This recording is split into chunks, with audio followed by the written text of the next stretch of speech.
Welcome to ஷானுராம்ஸ் kitchen. இன்றைக்கி வந்து வெங்காய சட்னி எப்படி பண்ணுறதுங்கிறத பார்க்கலாம். 2 பெரிய சைஸ் வெங்காயம் இந்த மாதிரி கொஞ்சம் பெரிய பெரிய க்யூப்ஸாகவே நான் கட் பண்ணி எடுத்து வச்சுட்டுருக்கேன். ஒரு 5-6 பல் பூண்டு எடுத்து வச்சுட்டுருக்கேன். பூண்டு வந்து கண்டிப்பாக யூஸ் பண்ணுங்க, அப்போ தான் வந்து வெங்காய சட்னியில் நல்ல டேஸ்ட்டாகவும் நல்ல வாசனையாகவும் இருக்கும். ஸோ நான் இங்கே வந்து ஒரு 5-6 பல் கிட்டக்க பூண்டு எடுத்து வச்சுட்டுருக்கேன். ஒரு 2 டேபிள் ஸ்பூன் அளவுக்கு கடலை பருப்பு எடுத்து வச்சுட்டுருக்கேன்.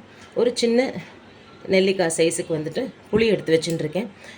புளி வேண்டாம் அப்படின்னு நினைக்கிறவா வந்து ஒரே ஒரு தக்காளி யூஸ் பண்ணிக்கலாம், ஒன்றும் பிரச்சனை இல்லை.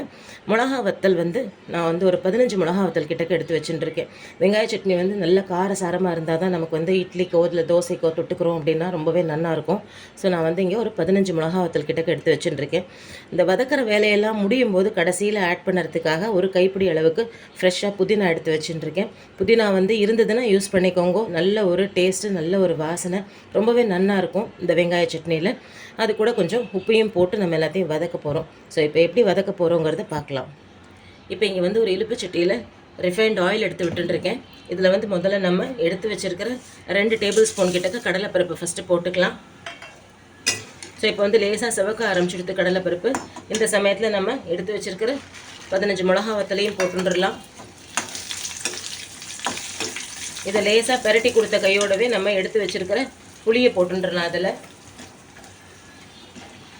இது கூடவே நம்ம எடுத்து வச்சுருக்கிற ஒரு 5-6 பல் பூண்டு நறுக்கி வச்சுருந்தோம் இல்லையா, இதை போட்டுக்கிறேன்.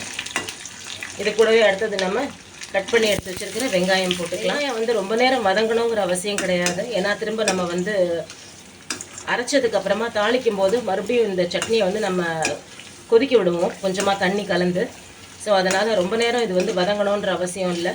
ஒரு 2 to 3 மினிட்ஸ் கிட்டக்க மீடியம் ஃப்ளேமில் வதங்கினாலே போர்மானது.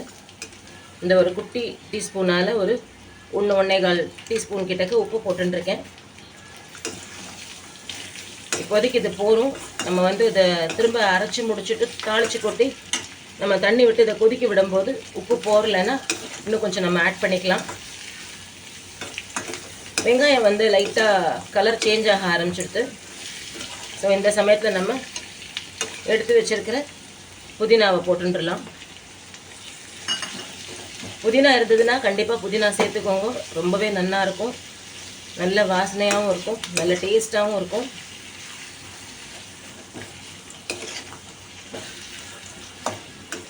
ஸோ அவ்வளோதான். இப்போ நான் வந்து அடுப்பு அணைச்சிடுறேன். இதை அப்படியே ஒரு தட்டில் கொட்டி ஆற வச்சுடலாம். இதை அரைக்கும் போது நான் உங்களுக்கு காமிக்கிறேன். நம்ம வதக்கி எடுத்து வச்சுருந்த வெங்காயம்லாம் நன்னாவே ஆறிடுத்து, வெங்காயம் பூண்டு எல்லாமே நன்னாவே ஆறிடுத்து. இப்போ இதை வந்து கொஞ்சம் கொஞ்சமாக தண்ணி விட்டு நல்லா அரைச்சி எடுத்துன்னு வந்துட்டு உங்களுக்கு காமிக்கிறேன். நம்ம அரைச்சி எடுத்துன்னு வந்தது வந்து இந்த அளவுக்கு நன்னா அரைச்சி எடுத்துன்னு வந்தாச்சு. இதை வந்து இப்படியே வெறும் கடுகும் கருகப்பிலையும் தாளித்து கொட்டிட்டு இந்த அளவுக்கு நான் வந்து திக்காகவே யூஸ் பண்ணிக்கிறேன் அப்படின்னு சொல்கிறவா நீங்கள் வந்து இதை தோசைக்கு தொட்டுக்கிறதுக்கு யூஸ் பண்ணிக்கலாம். கொஞ்சம் இட்லிக்கெலாம் தொட்டுக்கிறோம் அப்படின்னும் போது கொஞ்சம் தளர இருந்ததுனா தான் உங்களுக்கு வந்து மென்னியை பிடிக்காமல் சாப்பிட்றதுக்கு நல்லாயிருக்கும். அதனால் நான் வந்து இதை கொஞ்சமாக தண்ணி விட்டு தான் கொதிக்க வைக்க போகிறேன் தாளித்து கொட்டும்போது. ஸோ அது எப்படிங்கிறத இப்போ நான் உங்களுக்கு காமிக்கிறேன். ஸோ இப்போ வந்து தாளிக்கிறதுக்காக நம்ம வந்து எண்ணெய் வச்சுட்டுருக்கேன். அடுப்பில் கடுகு போட்டுக்கலாம். இது கூடவே கொஞ்சம் ஃப்ரெஷ்ஷாக கருவேப்பிலை போட்டுக்கலாம். நம்ம அரைச்சி வச்சுருக்கிற இந்த வெங்காய சட்னி இதில் ஆட் பண்ணிக்கலாம். இந்த வெங்காய சட்னி வந்து இட்லிக்கு தொட்டுக்கிறதுக்காக தான் நான் பண்ணுறேன். அதனால் நான் வந்து கொஞ்சம் தளர தான் பண்ணிக்க போகிறேன். ஸோ அதனால் தேவையான அளவுக்கு நான் வந்து இதில் தண்ணி விட்டுக்கிறேன். ஸோ இது ஒரு கொதி வந்தோடனே நான் அடுப்பு அணைச்சிருவேன். ஸோ நீங்களும் வந்து இதே மாதிரி வெங்காய சட்னி பண்ணி பாருங்க. திக்காக வச்சுக்கணுன்னா நீங்கள் வந்து அப்படியே தண்ணி விடாமல் தாளித்து மட்டும் கொட்டிட்டு எடுத்து வச்சுக்கலாம், அதுவும் நல்லாயிருக்கும். இந்த மாதிரி கொஞ்சமாக தண்ணி விட்டு ஒரு கொதி விட்டுட்டேன்னாக்கா உங்களுக்கு இட்லி தொட்டுக்கிறதுக்கெலாம் ரொம்பவே நல்லாயிருக்கும். நல்ல ஒரு டேஸ்டியான காரசாரமான ஒரு வெங்காய சட்னி ரெடியாக இருக்குது. நீங்களும் இதே மாதிரி ட்ரை பண்ணி பார்த்துட்டு எப்படி வந்ததுங்கிறத உங்களோட கமெண்ட்ஸில் சொல்லுங்கள். தேங்க்யூ.